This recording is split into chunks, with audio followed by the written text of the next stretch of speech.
आपले गौरवशाली राज्य कर्नाटक यामध्ये बेंगळूर विभाग याची प्रश्नोत्तरांचा आपण या तासाला अभ्यास करणार आहोत। पहिला प्रश्न आहे रिकाम्या जागी योग्य शब्द भरा। पहिला प्रश्न आहे बेंगळूर विभागामध्ये टिंबाटिंबा जिल्हे आहेत, त्याचं उत्तर आहे 9 जिल्हे आहेत।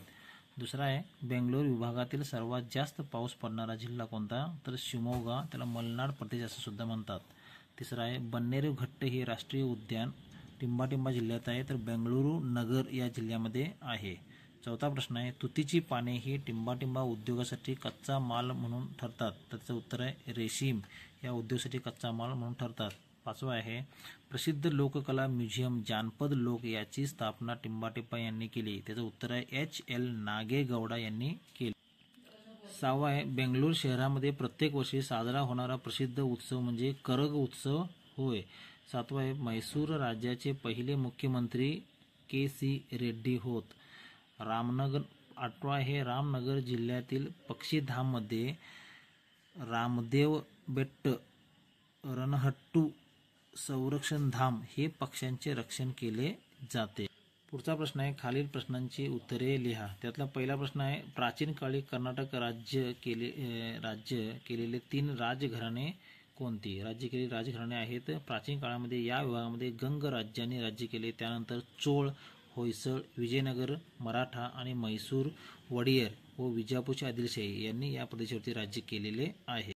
पुढचा प्रश्न आहे या विभागामध्ये राज्य केलेल्या 2 पाळेगारांची नावे लिहायचे, तर यामध्ये प्रमुख पाळेगार म्हणजे विजयनगर राज्यांचे मांडलिक होते, त्यामध्ये केळदी पाळेगार, चित्रदुर्ग, यलहंका, चिक्कबळ्ळापूर इत्यादी पाळेगार होत। पुढचा प्रश्न आहे नैसर्गिक स्रोत म्हणजे काय, उदाहरण द्या।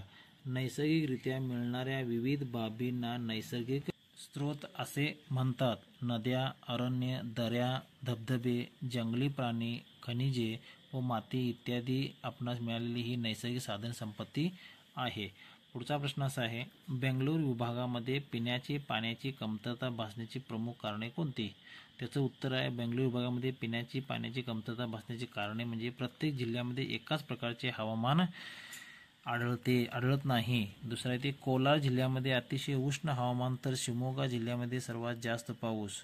बाकी तुमकूर, दावणगिरी, रामनगर व चिक्कबळ्ळापूर हे साधारण पावसाचे जिल्हे आहेत, त्यामुळेच बेंगळूर विभागामध्ये पिण्याची पाण्याची कमतरता भासते। पुढचा प्रश्न 13वा असा आहे तर बेंगळूर विभागातील 2 प्रमुख धबधबे यांची नावे सांगायचे, तर बेंगळूर विभागामध्ये शरावती नदीवरती प्रसिद्ध जोगचा धबधबा आणि थोडीकल्लू फॉल्स हे 2 प्रमुख बेंगळूर विभागामध्ये धबधबे आढळतात। पुढचा प्रश्न आहे बेंगळूर विभागातील अतिउंच पर्वत शिखरांचे नाव काय, तर या विभागामध्ये तुमकूर जिल्ह्यामध्ये हालू रामेश्वर हा पर्वत आहे, तसेच कवळेदुर्ग, चंद्रगुत्ती, कोचचांद्री, नंदीदुर्ग इत्यादी शिखरे प्रसिद्ध शिखरे आहेत। पुढचा प्रश्न आहे 15वा बेंगळूर विभागामधील 2 पक्षीधामांची नावे सुचवायचं आहे, तर बेंगळूर विभागामध्ये 2 पक्षीधाम म्हणजे शिमोगा जिल्ह्यामध्ये असलेले गुडवी आणि मंडगद्दे पक्षीधाम, तसेच तुमकूर येथे आढळणारे रामदेव बेट्ट आणि शिमोगा येथील कग्गलड्डू पक्षीधाम ही प्रसिद्ध पक्षीधाम आहे। पुढचा प्रश्न आहे बेंगळूर विभागामध्ये प्रमुख आहार पिके कोणती।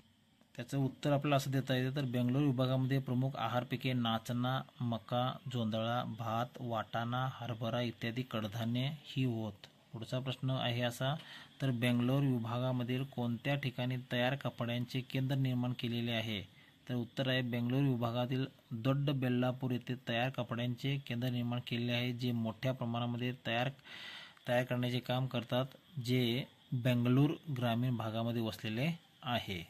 शेवटचा 18वा प्रश्न असा आहे बेंगळूर विभागातील ज्ञानपीठ प्रशस्ती मिळवलेल्या 3 साहित्यिकांची नावे लिहायचं आहे। ते 3 साहित्यिक असे आहेत कुवेंपू, मास्ती व्यंकटेश अय्यंगार व UR अनंतमूर्ती हे बेंगळूर विभागामधील ज्ञानपीठ प्रसिद्धी मिळवलेले 3 साहित्यिक आहेत किंवा होत।